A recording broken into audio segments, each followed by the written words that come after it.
Mary hadn't thought much about Daniel after their unexpected reunion. Yes, their conversation had been refreshing, and yes, she had enjoyed the ease with which they had spoken. But love? She had trained herself not to think about it. But then, he called. "Mary, I'm going to a book reading this weekend. Thought you might be interested." She hesitated at first. It had been years since she had gone anywhere that wasn't work-related, but something inside her whispered, "Say yes." "I'd love to," she replied, surprising herself. The book reading turned into coffee. Coffee turned into long evening walks. Evening walks turned into weekend brunches. Before she knew it, Daniel had become a regular part of her life. And for the first time, she didn't feel like she had to prove anything. He never asked why she was still single. He never pitied her. He never made her feel like she had failed in any way. Instead, he saw her, the real her. "You have a beautiful mind, Mary," he told her one evening. It had been so long since someone had said something like that to her, so long since someone had looked at her as more than just a woman with a ticking clock. For the first time in years, she felt something she had long forgotten desire, but without pressure. Mary was cautious. She had spent years protecting herself from disappointment, from rejection. She had built walls so high that she wasn't sure she could let anyone in again. But Daniel was patient. He didn't rush her. He didn't push. He simply showed up again and again. One evening, as they sat on a park bench watching the sunset, he asked, "Do you ever regret anything?" Mary thought about that for a long time. "I regret waiting so long to leave," she admitted. Daniel nodded. "Me too." There was no need for dramatic confessions, no need for labels or rushed decisions. For the first time, Mary wasn't overanalyzing. She wasn't thinking about where things would lead. She was simply enjoying the moment. And for once, that was enough.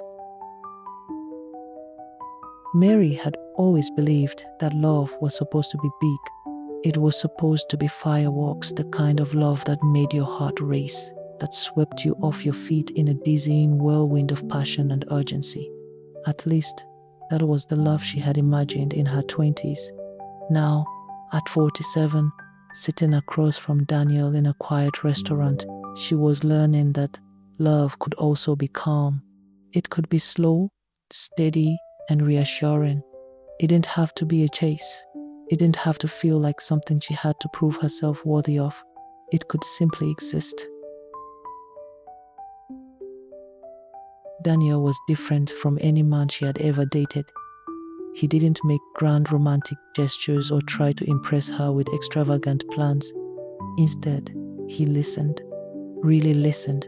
He noticed the little things, the way she tapped her fingers on the table when she was deep in thought, how she always ordered tea instead of coffee, how her eyes softened when she talked about books.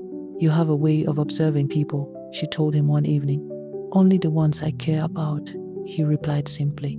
It wasn't intense, it wasn't overwhelming, but it was real.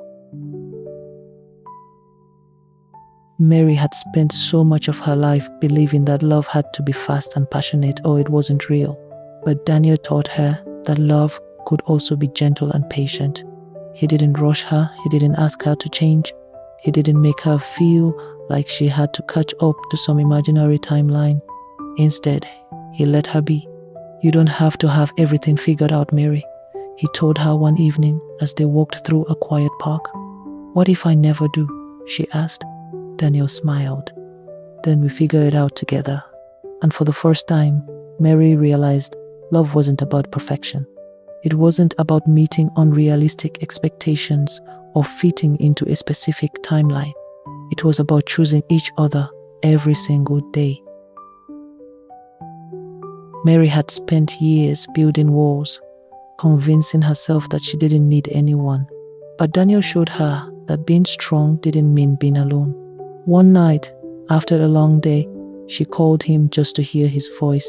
She had never done that before, never allowed herself to need someone so simply, so openly. "Tough day?" he asked.